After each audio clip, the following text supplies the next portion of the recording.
It had been 3 months since my divorce. 3 long months. The house felt too quiet every night. No music, no laughter, no one asking how my day was. I worked late most evenings just to avoid going home. At the office, I smiled like everything was fine. But inside, I felt empty. My name is Daniel. I'm 36, and I honestly thought my life was over. That Thursday night started like any other. Rain tapped softly against my windows. I was sitting on my couch in sweatpants, eating cold pizza from the box. Then, my phone buzzed. It was my boss, Emily Carter. I stared at the screen for a second.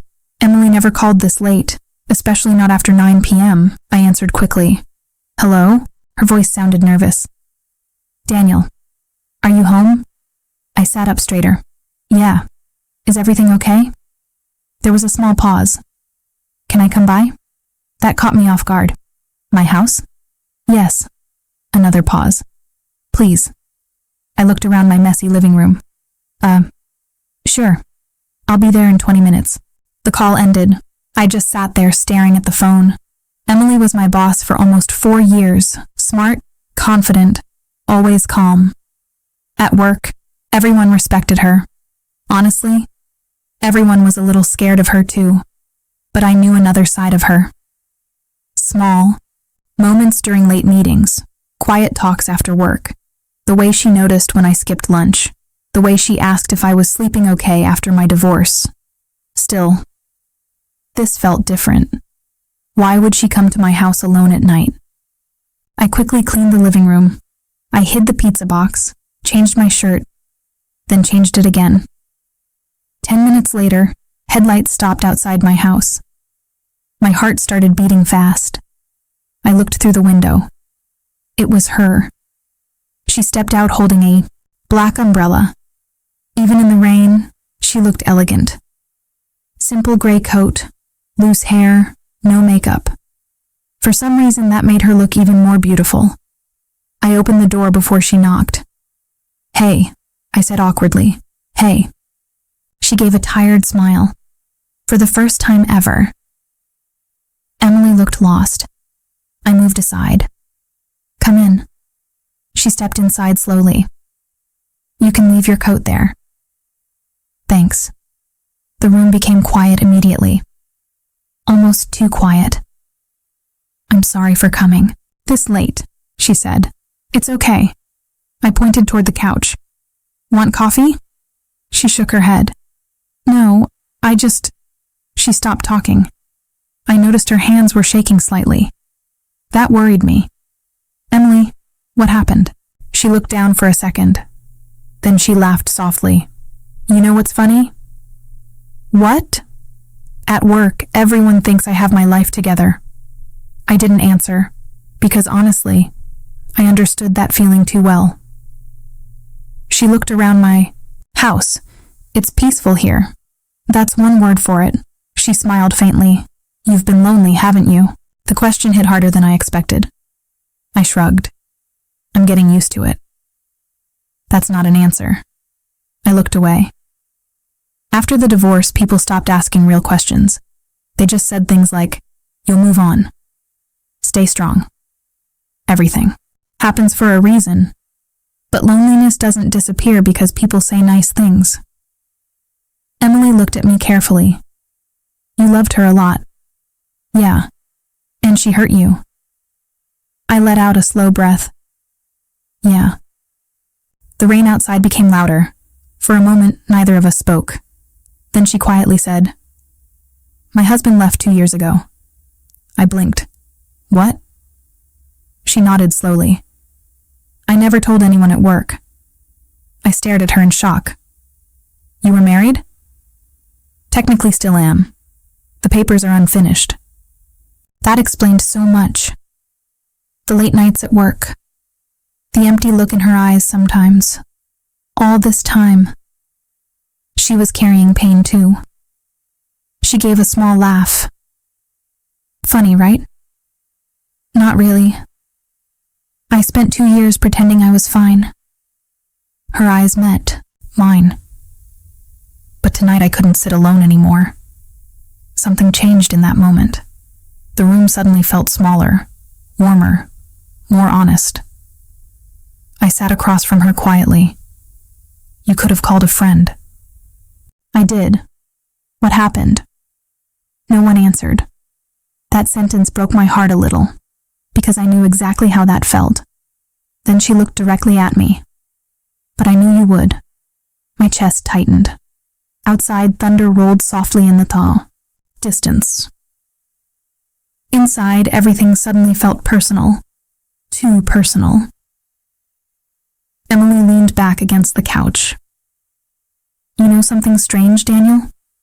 What? You're the only person who talks to me like I'm normal. I laughed quietly. You scare me too much to act fake. She smiled for real this time. A beautiful smile. And for the first time in months, I forgot about my divorce. Just for a second. Then Emily noticed a framed photo on the shelf, an old wedding picture. She stood up slowly and picked it up. You still keep this? I felt embarrassed. I forgot to move it, but that wasn't true. I simply couldn't let go yet. Emily looked at the photo carefully, then she surprised me.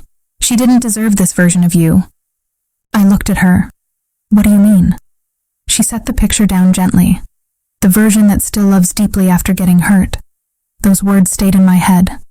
No one had ever said something like that to me before. Then suddenly, the lights went out. The whole house turned dark. I laughed softly. Perfect timing. The storm? Yeah. Happens sometimes. Only the rain and distant thunder filled the silence now. Then Emily whispered something unexpected. Good. I frowned slightly. Good? In the darkness, her voice sounded softer than ever. Now I can finally tell you why I really came here tonight. The house stayed completely dark. Only the sound of rain filled the room. I could barely see Emily standing near the shelf. My heart was beating hard now. What do you mean? I asked softly. She didn't answer right away. Instead, she walked closer, to the window. Streetlights outside painted faint shadows across her face. For the first time, Emily looked nervous. Not like my boss. Not like the confident woman from the office. Just human. I almost didn't come tonight, she said quietly. Then, why did you? She folded her arms slowly. Because I was afraid. Of what? Her eyes met mine. Of losing the chance to tell you the truth. The room suddenly felt heavier.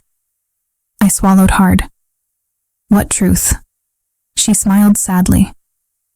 Do you remember the night? You stayed late after everyone left. I thought for a second. The Henderson project? She nodded. You looked exhausted. I laughed softly. I was exhausted. You also looked heartbroken. That part was true too. I remembered sitting alone at my desk after signing divorce papers earlier that day. Emily had quietly placed coffee beside me without saying anything. At the time, I thought she was only being kind. Now I wasn't so sure. That night, she continued, I realized something. I stayed silent. She took a slow breath. I cared about you more than I should. My chest tightened instantly. The rain outside seemed even louder now. For a second, I honestly thought I imagined her words. But her eyes never moved away from mine. You don't have to say anything, she added quickly. I know the timing is messy. I finally found my voice. Emily. She shook her head softly. I'm not here to pressure you. She gave a weak smile. I just got tired of pretending. Those words hit me deeply, because pretending was exactly what I had been doing too. Pretending I was okay. Pretending I wasn't lonely. Pretending I didn't look forward to seeing her every morning. I walked closer slowly. Why didn't you tell me before? She laughed quietly. You had enough pain already. That answer hurt in a strange way, because even now she was thinking about my feelings first. The lights suddenly flickered back on. Both of us blinked. and there we were, standing only a few feet apart. No darkness left to hide inside. Emily looked embarrassed suddenly. I should probably go. What? This was a mistake. No. The word came out fast. Too fast. She looked surprised. I rubbed the back of my neck awkwardly. I don't think it was. Neither of us moved. Then her phone buzzed loudly in the silence. She checked the screen. Her expression changed immediately. I noticed it right away. What happened? She locked the phone quickly. Nothing. That didn't look like nothing. She hesitated, then finally sighed. My husband. The word felt strange in the room. He still calls? Sometimes. What does he want? He wants another chance. That sentence hit me harder than expected. I looked away for a second. Of course he did. A woman like Emily was impossible to forget. She noticed my reaction immediately. Daniel. I forced a small smile. You should answer him. I don't want to, but maybe you should. She stared at me carefully. Are you pushing me away already? I didn't know how to answer that, because honestly, I was scared. Scared of trusting someone again, scared of getting attached again, scared of losing someone again. Emily stepped closer. You know what your problem is? I laughed softly. Only one? You think love has to destroy you to be real. Her words caught me off guard. She continued softly. You gave everything to someone who walked away. I stayed silent. But that doesn't mean everyone will. For some reason, my eyes started burning a little. I looked down quickly. After my divorce, I promised myself I would never be vulnerable again. And yet here I was, standing in my living room, feeling more understood than I had in years. Emily reached for her coat slowly. I should leave before this gets more complicated. But before she could move, I gently held her wrist, not forcefully, just enough to stop her. She looked at me quietly. Stay a little longer, I said. The room became completely silent again. Then she smiled, a real smile this time. Warm, soft, honest. So, she stayed.